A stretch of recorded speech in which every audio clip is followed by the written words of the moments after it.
Bismillahirrahmanirrahim. Assalamualaikum warahmatullahi wabarakatuh. Apa khabar semua? Semoga semua berada dalam keadaan sihat walafiat insya-Allah. Baik, semua dah bersedia untuk kita belajar pada hari ini walaupun semua masih berada di rumah dan tak boleh datang ke sekolah.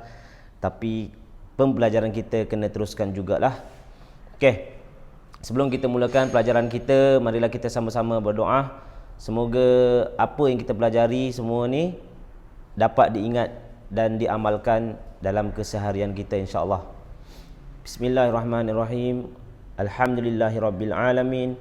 Wassalatu wassalamu ala asyrafil anbiya'i wal mursalin wa ala alihi wa sahbihi ajma'in. Allahumma aftah alaina hikmataka wansyur alaina min khazaini rahmatika ya arhamar rahimin. Rabbi syrah li sadri wa yassir li amri wahlul 'uqdatam min lisani yafqahu qawli. Amin. Okey, hari ini kita akan belajar perkara akhlak dan tasawuf, iaitu pelajaran yang pertama berkenaan dengan adab berjalan. Biasanya kalau kita berjalan ni kita main suka je jalan. Ada jalan laju, ada jalan pelan-pelan sangat, kan?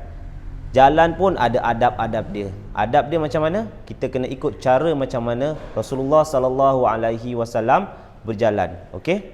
Tak apa, kita tengok pada slide. Sekejap lagi ustaz akan tunjuk slide. Awak semua akan tengok kat slide tu, fokus. Kemudian dengar apa yang ustaz terangkan. Baik, perkara akhlak dan tasawuf darjah 4. Adab berjalan. Okey.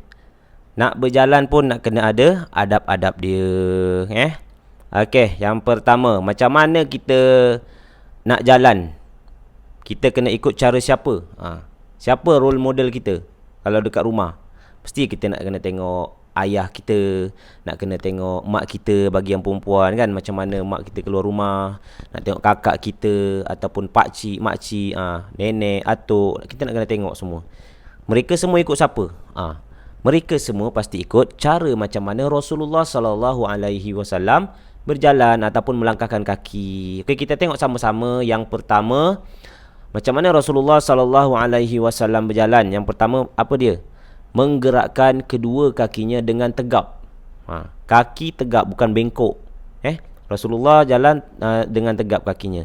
Yang kedua, kaki Rasulullah sallallahu alaihi wasallam ketika berjalan dia tidak menyeret. Tahu menyeret? Cuba awak praktiskan kalau jalan menyeret macam mana. Kan macam tak selesa kan. Menyeret, nanti lama-lama tapak kasut ke tapak selipar haus.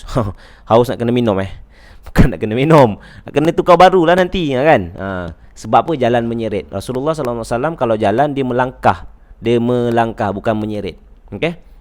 Yang ketiga, Rasulullah sallallahu alaihi wasallam kalau berjalan tidak menghentak-hentakkan kaki. Tahu hentak kaki macam orang berkawat. Macam orang berkawat kan, hentak kaki. Dari kiri hentak kaki. Dung dung dung, jalan macam tu. Pum pum, kan. Tak boleh jalan macam tu. Jalan nak kena tak dengar tu, bung, tak boleh dengar macam tu. Jadi, kemudian ketika berjalan Rasulullah sallallahu alaihi wasallam dalam keadaan bersemangat. Bersemangat. Bukannya macam orang baru bangun tidur rasa nak pergi bilik air tolonglah, tidak. Dia kena bersemangat. Okey, nak pergi ke mana tu? Okey. Apa yang dimaksudkan dengan berjalan ni? Okey, maksud berjalan ialah orang yang keluar dari rumah untuk menuju ke satu tempat, sama ada dengan berjalan ataupun menaiki kenderaan. Itu pun dah dikira berjalan. Naik basikal ke, ataupun naik motor, ataupun naik kereta, naik kapal terbang pun dia dikira berjalan. Okey, yang penting dia keluar daripada rumah. Walaupun awak nak keluar rumah nak pergi nak jemur baju, tu pun keluar rumah juga, kan? Okey, baca doa nak keluar rumah. Okey, adab semasa berjalan. Okey, tengok adab-adab semasa berjalan. Yang pertama apa dia? Kenalah berhati-hati semasa berjalan. Kena tengok kiri kanan, terutamanya kalau kat jalan besar yang ada kereta, ada motor kan. Kena tengok jalan tu berlubang ke tidak, jangan dipijak kan. Sekarang lagi-lagi musim banjir macam ni kan, kalau ada air tinggi ke kan, takut awak terjatuh. Melangkah kaki dengan sopan, jangan langkah pun terlalu jauh. tahu langkah jauh. Cuba awak buat langkah jauh. Ustaz tak boleh nak tunjuk sebab dalam video tak boleh nak tunjuk macam ni. Okey. Seterusnya, menundukkan kepala sedikit, jangan belagak macam orang kan. Biasa tahu kan orang belagak macam mana? Okey, yang keempat, memberi laluan kepada yang lebih tua. Itu yang paling penting untuk anak-anak. Kita tengok kalau kita nak berjalan, depan kita ada siapa. Kalau mak kita, jangan lalu secara apa?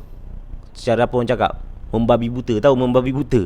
Main lalu je tak tengok-tengok. Tak boleh macam tu. Sebab apa? Sebab kita kena hormat orang yang lebih tua daripada kita. Okey. Cara berpakaian. Ni penting. Cara berpakaian semasa berjalan. Awak tengok dekat luar macam mana orang berjalan. Nampak ke tak nampak? Nampak kan? Ada cara berpakaian yang sopan, ada cara berpakaian yang tak sopan, kan? Kita nak ikut cara yang mana? Kita mesti ikut cara berjalan macam mana Rasulullah sallallahu alaihi wasallam dah tunjuk, kan? Okey, kita tengok bagi kaum lelaki. Tengok semua pelajar lelaki kena tengok pakaian kita macam mana. Mestilah kemas dan sopan melebihi kadar yang wajib. Tahu tak kadar yang wajib bagi lelaki? Kan? Awak kalau pakai seluar atas lutut, maknanya lutut awak nampak. Jadi awak menutup aurat ke membuka aurat? Dah tentu membuka aurat, kan? Sebab had bagi kaum lelaki, kadar yang wajib mesti ditutup ialah antara pusat hingga ke bawah lutut sikit. Bawah lutut. Kalau awak tengok pemain-pemain bola kan, macam tu tak menutup aurat. Tapi ada juga pemain bola yang menutup aurat, kan? Kalau awak nak main bola, awak pakailah baju pakai memanglah pakai baju kan. Pakai seluar mesti bawah daripada bawah lutut. Ataupun kalau seluar pendek, awak pakailah ni apa nama dia tu,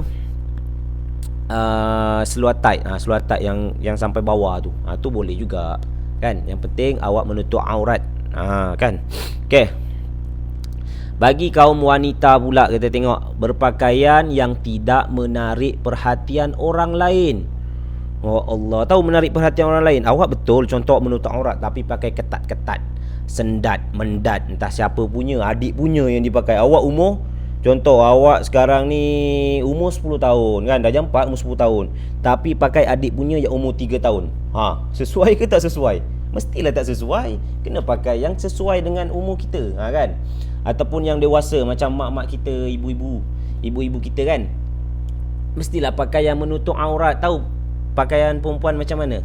Seluruh badan kecuali muka dan tapak tangan. Seluruh anggota kecuali muka dan tapak tangan. Tahu? Maknanya kalau awak nak pakai pakaian kan, nak kena macam kita nak solat. Bagi perempuan kena pakai pakaian macam tu, kan? Jangan pakai yang terlalu ketat, tak boleh, kan? Kena pakai tudung betul-betul. Dah pakai tudung betul tapi tak menutup dada, tak boleh lah. Kena pakai betul-betul, okey? Sebab apa? Sebab kita ni orang Islam. Orang Islam ada cara-cara dia, kan? Okey. Doa keluar rumah. Ni doa keluar rumah kita baca sama-sama. Bismillahi tawakkaltu 'ala Allah. La haula wala quwwata illa billah. Ni setiap kali awak nak keluar rumah, awak kena baca doa. Supaya apa? Supaya kita ni Allah jaga kita, kan? Kita keluar rumah Allah jaga. Sebab tu kita ada adab dia. Nak keluar rumah ada baca doa, nak masuk rumah pun ada baca doa, ataupun memberi salam, kan? Nak masuk rumah, kan? Kemudian kalau kita nak pergi ke tandas, masuk dalam tandas pun ada doa dia. Kalau keluar tandas pun ada doa dia. Semua ada doa. Walaupun kita nak tengok muka kita pun kena baca doa, kan? Okey, jadi ni doa keluar rumah. Semula kita baca semula. Bismillahirrahmanirrahim. Bismillahi tawakkaltu 'ala Allah. La haula wala quwwata illa billahil aliyyil azim. Itu panjang dia lah. Kalau sampai billah pun boleh. Faham? Okey, jadi itu sahaja. Baik, Ustaz rasa semua dah faham. Dan tugasan dia ialah awak kena hafalkan doa keluar rumah. Kalau dah hafal, awak boleh hantar voice ataupun suara lah dalam WhatsApp ataupun video lah suka hati awak. Yang penting hantar dekat Ustaz yang awak memang dah hafal doa keluar rumah, okey?